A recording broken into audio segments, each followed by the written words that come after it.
కాకినాడ జిల్లా పత్తిపాడు నియోజకవర్గం ఏలేశ్వరం జిల్లా పరిషత్ బాలికోన్నత పాఠశాల నందు గీతా జయంతి మహోత్సవాలు ఘనంగా నిర్వహించారు. విశ్వ హిందూ పరిషత్ ఆధ్వర్యంలో ఏర్పాటు చేసిన భగవద్గీత పోటీలను నగర పంచాయతీ చైర్మన్ అలమండ సత్యవతి చలమయ్య జ్యోతి ప్రజ్వలన చేసి పోటీలను ప్రారంభించారు. పోటీల్లో గెలుపొందిన వారికి నాయకుల చేతుల మీదుగా బహుమతులు ప్రదానం చేశారు.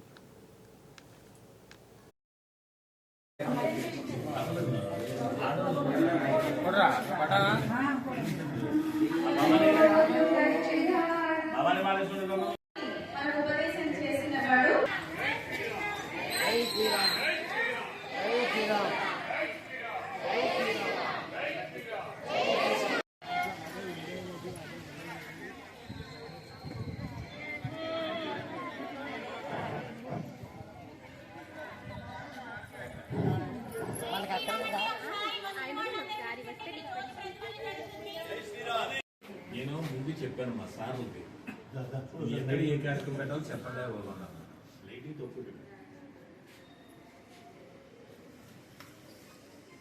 అంతా టెంట్లో కూడా మీడియా తీసేది మీదే ప్రమాణం చేయిస్తారు. స్వధర్మ జ్ఞాన వైరాగ్య సాధ్య భక్తైక గోచర నారాయణ పరబ్రహ్మ గీతాశాస్త్రే సమీరిత 18 అధ్యాయాల సారాన్ని మన గురువులు చిన్ని శ్లోకంలో అనుగ్రహించారు. ఎవరు ఉపదేశం చేశారు భగవద్గీతని? నారాయణుడైన శ్రీకృష్ణుడే అర్జునుడిని నెపంగా పెట్టుకుని లోకానికి భగవద్గీతను ఉపదేశం చేశాడు.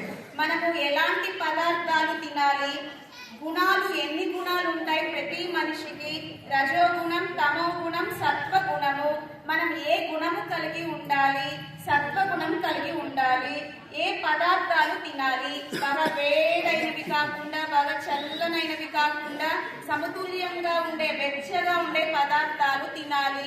నల్లదారి, ధూమాది మార్గం, అచ్చిరాది మార్గం, అందరూ ఏ మార్గంలో ప్రయాణం చేయాలి, ఇలా అద్భుతమైన విషయాలన్నింటినీ కూడా కర్మయోగం అంటే ఏమిటి, జ్ఞానయోగం అంటే ఏమిటి, భక్తి యోగం అంటే ఏమిటి, అలాగే ప్రపత్తి మార్గం అంటే ఏమిటి మీదే ప్రమాణం చేయిస్తారు.